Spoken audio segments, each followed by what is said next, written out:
All right, so we got this is kind of a frivolous, kind of silly thing this week. It shouldn't take very long, probably be a quick episode, because I had a show picked out, and we'll do it next week, but usually I'm having a hard time finding information about any of these old shows. And this one show that I was like, oh, we should do this one. The Wikipedia page is ludicrously long, just this gigantic entry. So I was like, all right, let's delve into this and, distill it down to whatever, a few sentences of what is important. But then I looked over at the side on Wikipedia, or on YouTube when, it recommends stuff based on what you're watching. So since I was watching an old show, I saw this thing that was just old commercials that would be politically incorrect today. And it's 15 minutes. And I'm like, you know what? Fuck it. I'll do the research. I'll do all the research for next week. This week, let's just watch these old commercials. so fuck it. So that's the plan for this week. I don't know what exact era they're from. We'll probably get more into the future, but and I need to see why are they politically incorrect? Yeah, I did notice on the YouTube comments, there's I didn't look that deeply, but there's the one guy that's maybe I'm just some kind of dinosaur, but I don't see what's wrong with any of these. And it's yeah, I'm sure there's something wrong with at least one of them, dude. But I don't know. I guess we'll see. And it's just convenient that somebody else, oh, this thing too, if anyone wants to look for it on YouTube, like I said, it's called Old Commercials That Would Be Politically Incorrect Today, and it has 7 million views. So you can't miss it. This is a very popular compilation. This flat tire needs a man, but when there's no man around. Red or green, you get a lot to like in monochrome country.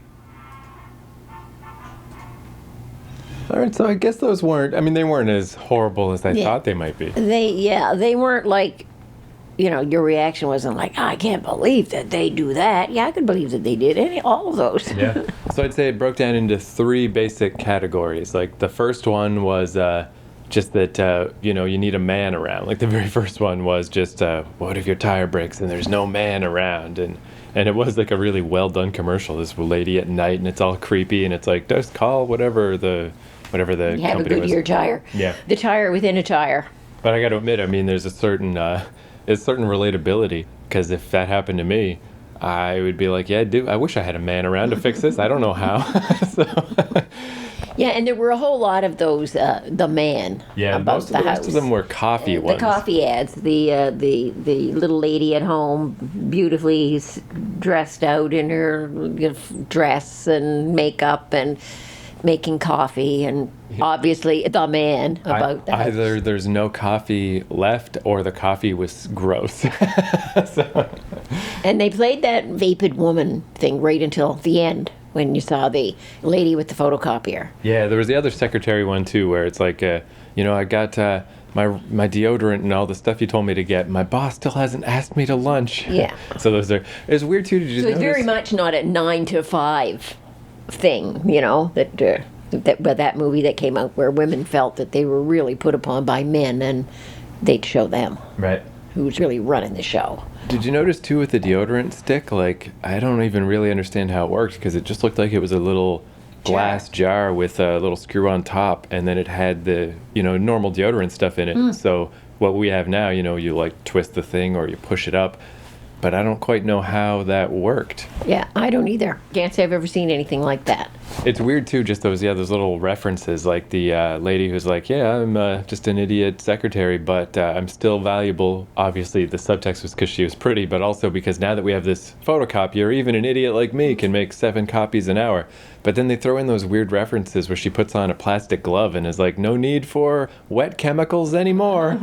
And what were you saying? How did that's a Gestetner. She's referring probably to a Gestetner machine, which was it was kind of a big cylindrical thing, and it had I didn't think it was liquid.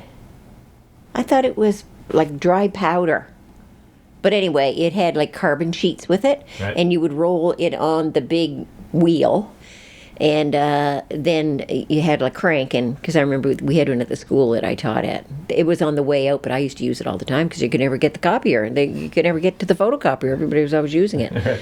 So what you did is on this sheet that had carbon things in it, you printed your message or typed it. You could put it in a typewriter and also type out your lesson or your whatever it was you wanted to copy. Then you put it on this big kind of wheel, and it had like a crank, and you kind of turned it, cranked it, and paper. It went around and copied onto the paper, and the paper shot out.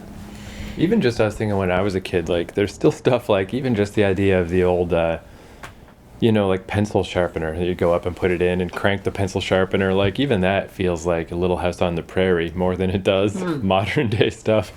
The Gestetner would have been really popular probably in the, I'm going to say, maybe as early as the 30s, but the 40s and the 50s for sure, because that would be before you had photocopiers, which actually take a picture of your image and then print out the paper.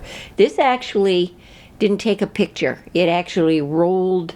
So it's almost like a little printing press. It rolled it onto your paper as your paper shot out. Yeah, this copier, on the surface, 7 copies an hour doesn't sound that impressive, but it actually was pretty good I think 7 copies a minute. Oh, a minute. Sorry, yeah, not an hour. Yeah, an hour that'd be ridiculous. But it still was like pretty advanced for back then, because I remember our first photocopier that you guys got in the 80s, you didn't lay the thing flat. You had to put a piece of paper through it, and the paper went through the machine. Because I remember when I used to make copies of video game magazines, I had to take the staples out and take all the pages out and run it through. Yeah, but see, even this one here, and this is very new that I've got here, this one has two systems. Oh yeah, it can do both. Right? You can feed through the top, or you can put it on the plate and have it picture it that way. And I guess that works great for you've got weird little things like somebody's birth certificate. Right. You don't want to feed it through the top and possibly have it get mangled, so you can just lay it on the glass. This is kind of cool too, because I guess the old ones, like they would just take the image and that was it. But this one makes a little PDF file, right? Like a little digital file. You can do that, yeah. So yeah, pretty cool. The future. So that was series number 1 of just if only there were a man around type of thing. And then I'd say series number 2 is just tobacco in general. Which, God, there were more tobacco ads on there. Yeah. And again, it was always about taste, and it was usually men promoting good taste. The Marlboro man there at the end who arrives in on his helicopter, and he's out in the wild fields with somebody. And the chew is so gross, right? Like all the guys at the factory chewing tobacco, yeah, they had the chewing tobacco ads. Which I remember there was a little period where Matt Jenkins was trying that out when we lived down here on Union, and he had the chewing tobacco and he'd spit it into, like he'd buy a bottle of brisk iced tea and then fill it up with his gross spit stuff. And it was kind of, in a way it was better because him and his brother used to smoke, and it just filled the whole apartment with smoke. Like even my clean clothes in a drawer of a dresser in a different room smelled like smoke. So that's why they switched over to chewing tobacco.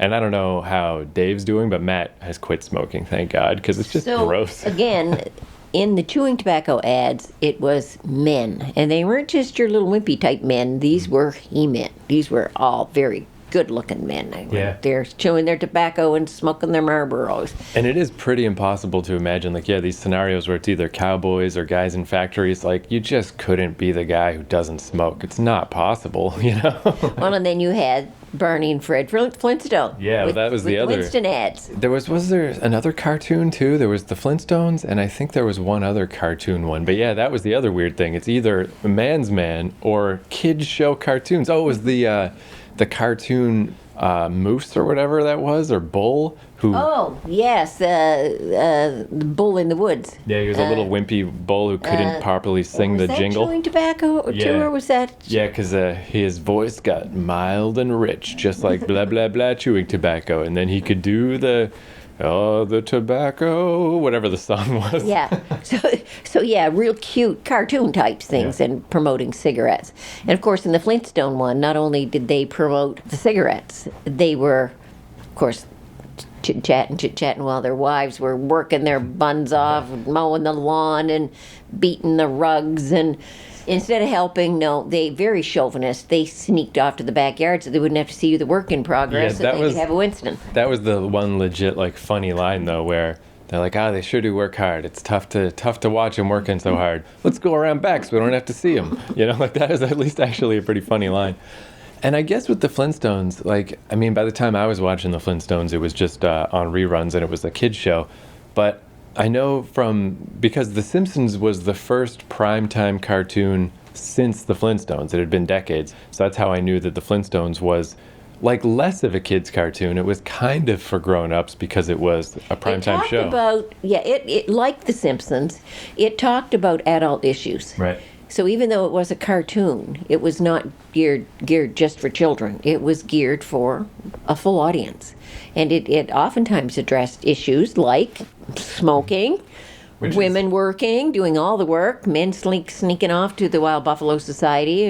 It makes sense, too, in hindsight, because as a kid, I never really liked the Flintstones. Like, I would watch it because it's a cartoon, but I always found it weirdly stressful. Because, like Fred was always dealing with these adult problems. And, like, as a kid, I'm like, this just does not feel the same as Scooby-Doo. And I didn't really like it.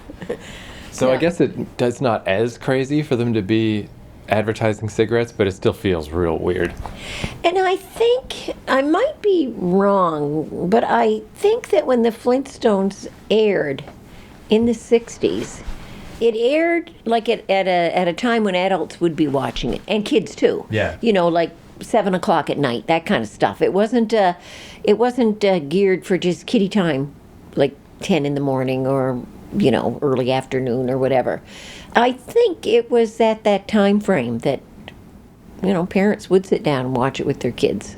So then the third thing, which I do think is the one part of this that really is legitimately offensive, is the Asian stereotypes. Yeah. There's a bunch of those. So, like the first one was a Kool-Aid commercial, where it really seems like they were going out of their way. It's like the Kool-Aid kids who I guess travel, because they're like, the next week they'll go to a different place or whatever. So it's like they travel around the world and they just lament that they don't have Kool-Aid there. See, I didn't find that offensive. And if I was Japanese, I don't know that I would either. It did show people with slanted eyes. Maybe that's a little new. But it was showing that in other parts of the world, they drink Kool-Aid. Well, it's weird though, because it was like a double message where it's like the kids were like, "Oh man, all this rice and stuff. This food sucks. I wish we had Kool-Aid." Yeah. And then they were like, "Don't worry, we do have Kool-Aid." Like, I don't know, pretty weird. Yeah, I guess it is more the drawings that are probably the more offensive part of it, and it's weird with the accents because they play up the accents and ham them up a lot. But on the other hand, it legitimately is true that they don't have R and L. They have an in-between sound, which is why that stereotype comes up of the R's and the L's. So, I mean, it does happen. But they certainly weren't being very careful when they were displaying it. And the other one that I didn't see the point of them having a Japanese guy in it, or a Chinese guy, or whatever he was. There was the car ad. Yeah, well, I think the one with it's not Rice Krispies, it was Rice Crinkles. Is that the one you mean? Yeah. And all I can figure is that maybe because that guy seemed to be the mascot of the cereal. I'd never heard of that cereal. So is it just the rice connection? I don't know. Or well, at first when I thought, Mustangs, were they made in Japan? But I don't think they were. I think they're American made. Yeah, so I assume that they had a Rice Krispies ripoff cereal, and they're like, okay, who likes rice? I guess Asian people like rice. Okay, that's the connection. So we'll make instead of the Keebler Elves or whatever they were called, Snap, Crackle, and Pop guys, ours will be a little Asian dude. Right. So now all their commercials have to ham-fist in this Asian stereotype, even though it's about cereal and Mustangs. Yeah, that was just weird. And then there was a drink powder. The drink powder. Which was just Goofy Face Grape or whatever, who I was like, that doesn't seem so bad. I mean, you'd have to really stretch to be offended by that. Except if you were somebody who had buck teeth, or your eyes were not straight in your head. Yeah. Or if they had made him like deliberately like mentally challenged or something. That kind of thing, I could see that being not politically correct. That especially showing it to kids, because then they'd make fun of kids who were like that. Right. But I felt like that really was the kicker was when they were showing the various drinks that there were. And what was the Indian one? Yeah, well, because we were like, Goofy Grape doesn't seem so bad. You could probably be okay with that. But yeah, I think the reason lemon lime, those kind of things. But the reason it was in this compilation is because there was Injun Orange and that was and Chinese Cherry or whatever. Cherry, those two, yeah. And it's like, okay, that's that. Yeah, you crossed the line there, buddies. But was there something? Oh, and the other thing that kind of ties in with the Asian stereotypes is the Frito Bandito, who was like the Mexican one. Right, yeah, that was obviously very. Yeah, that was not politically correct. I mean, he was very Mexican. Yeah. You know what's funny about that, though, is again, it's like this weird line you got to walk where it's like, I guess a good rule of thumb is the people who are potentially being, Degraded? Yeah. Like, it's better to let them stand up and say, don't do this, because it gets real weird when just a bunch of do-gooder white people jump on every little thing. Because I don't know about the Frito Bandito, but in a very similar thing, there was a Super Mario game that came out 2 or 3 years ago where one of Mario's outfits was like you see in all the old John Ford movies. It's like he was wearing, you know how it kind of looks like a blanket that they wear over themselves, and like the Mexican poncho. hat. Yeah, poncho, there you go. And like the Mexican kind of hat that they always the sombrero. wore. Sombrero, there you go. Yeah, I didn't even know the names. And yeah, a bunch of people, just do-gooder white folks, were like, this is offensive to Mexican culture, Japan, you can't do this, blah, blah, blah. So then a bunch of actual Mexican people were like, shut the fuck up, dude. Like, those are our clothes, and now Mario wears them? That's awesome. Mm-hmm. That is so cool. Like, we enjoy that Mario is wearing our traditional clothing.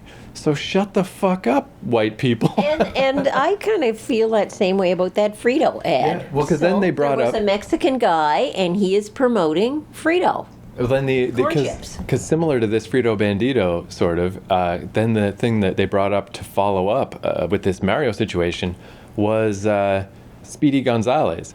That Speedy Gonzalez got erased from TV because he was offensive, but actual Mexican people were like, he was our one guy. He was our cartoon, and now he's not allowed on TV because he's offensive? Like, we're not offended. Don't be offended for us. Let us handle being offended. And I thought that was an interesting lesson, because like there's a lot of this stuff that is legitimately ridiculous. But yeah, don't just get upset because Mario's wearing a poncho. There's nothing wrong with that, you know?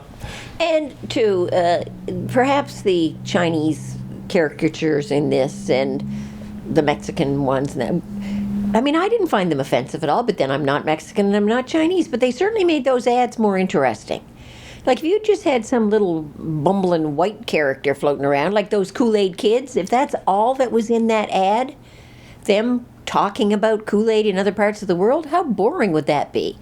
But to actually introduce a Japanese family, and you get the Japanese host who's walking around on his little raised up sandals and that sort of thing. It adds character to the thing, and people are different in other parts of the world. Culture is different, so why not embrace it instead of saying, oh my God, that's politically offensive if we show that. And at least, yeah, in that one they did show an actual Japanese family. It wasn't just the cartoon. Yeah. I think it's mostly just that those cartoons are just too much. The squinty eye iconography and stuff, because it's very similar to if you ever saw after the war or around the time of the war, there were all these like Bugs Bunny fighting the Japs, Yeah. or Captain those America. Are all politically incorrect, and you never see those now. And they weren't so different from that. So yeah, it's like if you just gotta tone it down a little. Like it's because like Asian people don't actually have a tiny little line instead of an eye, stuff like that. But it's gone kind of further now where on Family Guy, his neighbor is this guy, Cleveland, this black dude who lives next door, but it was a white guy who did the voice. So they eventually were like, why do we have a white guy doing a black guy's voice? So they got a black actor to take over the role. And it's like, okay, that's not so bad. Or Apu from The Simpsons. Like, that's how long The Simpsons has been on TV, because it was just Hank Azaria, just a white guy who did Apu's voice. And eventually they were like, what are we doing? Why did we do this? Because in 1989, this was fine.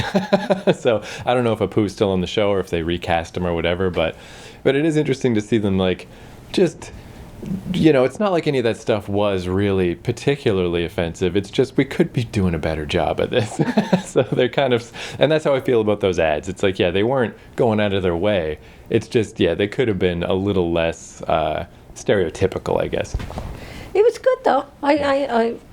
Yeah, a little more interesting than I thought it would be, actually. Yeah, Kinda they neat. were well produced, and whoever put that together had them flow one right into the other. You had hardly had time to give a whole lot of thought about whether something was politically incorrect or not, because man, you were into another one right away. He did a good job of. Yeah, and again, I mean, if that's the worst that it gets, yeah, it could have been a lot worse. So, there we go. So yeah, a little walk through politically incorrect land. So yeah, again, that guy on YouTube who's like, I don't see what's wrong with any of these. It's like, well, okay, you're just trying not to see any problems here. But yeah, they could have been worse. They weren't that bad. So next week we'll get back into real TV with notes and research. Every once in a while, though, it doesn't hurt to take a look at that, because commercials do show the culture at the time. Yeah, probably more so than anything else, because it's like, yeah, if the commercials aren't working and people aren't buying stuff, that's got to change. There's no room for artistic expression or whatever might be happening. The one we forgot to mention was the Johnny 7 gun. Oh, yeah, that was insane. The little kid's toy gun, but it was 7 guns that combined into one giant gun. One of them was almost as big as a cannon. Yeah, I thought that was surprising because, when I was a kid, obviously there were G.I. Joes in the 60s, but by our 80s G.I. Joes, it was pretty full on, just military toys, and, you could get whole aircraft carriers and stuff. But we never had a gun that was as big as the kid himself, It was so big it had to have a leg that came down to raise it up on the ground, off the ground, so that it could fire. Yeah, it had caps in it. It had little mortars. Mortars, yeah. Yeah, 7 parts, and it just kept dismantling, and all these guns came out of it. I always think of the 80s as the gun time, but I mean the Terminator and Rambo never had guns like that. That's crazy, that gun. And what was the initials? One man army. OMA on the side of it. Which is true, man. And yeah, and it's just it's funny too, because it's just little kids playing in the backyard. But it's indisputable that the kid with 7 guns in one gun, he won. And he won the battle. That gun just kept, you could dismantle it and put it back together again just as slick as could be. There were no delays. It had a machine gun. It had that in it. It had everything. 7 parts. God. And there has always been the devolution of gun toys, especially where I remember when I was a kid, when they became you needed to have the orange tip on the guns. I don't know, maybe that was after I was out of buying toy guns, but just so people would know for sure it was a toy. And there's still a term everybody uses when you nerf something, means to just make it weaker, because then we got Nerf guns, because you're just shooting people with little foam things and no one's going to get hurt. And at this point, maybe there's still water guns, but I don't even know if they make Nerf guns anymore. Anything that's a gun is very taboo. So. Yeah, very taboo. Well, the Johnny 7 was it's not just one gun taboo, it's 7 guns taboo. And you could see, I could see, as I was watching that, I thought, I could see somebody, if they were really into guns as a kid, you're up on top of a bell tower somewhere and you're just shooting people down. Hey, your Johnny 7 could do that, no problem. You'd be the kid in the neighborhood too that everyone else has got probably their little cap guns that they just got at the Dollars type store or whatever the equivalent was, and their little Lone Ranger guns. This fucking asshole, that's the rich kid in the neighborhood. Look at this fucking jerk. And oddly enough, caps were not included in the Johnny 7. Yeah. You had to go and buy those separately. Even that, I think that those died out with my generation. You could still get caps when I was a kid, but because they really were little bits of gunpowder. If you took the time, you could gather together all the gunpowder and drop a big rock on it, and it would just bang. Yeah. Well, when I was a kid, that's what you did. If your cap gun didn't work, you had lay it on the ground and hit it with rocks, and it would bang and set off sparks. We also had, when I was a kid, I don't know if anybody cares about this anymore, or there's probably internet stuff, but the Anarchist Cookbook was the big famous book, if you could get your hands on this book. And it was stuff I don't know who would take the time, but you cut the heads off of matches until you have enough to fill up a tennis ball, and then theoretically you throw that tennis ball hard enough at someone and it ignites at least one match. They'll all go up. Jeez. Yeah. Or there's a way you could drill into, if you were real careful, apparently you could drill a hole in a light bulb without breaking it and fill it with gasoline, so when someone turned on the light, I mean, I don't know if any of this shit worked or what, but But yeah, there was always a copy of that book around. Someone always had it. And you'd just read the stuff and be like, oh, awesome, we should do that. But no one ever did any of that stuff. And if they did, I'm sure they're in jail now. So, Or they've had their hands blown off, yeah. with their face blown off.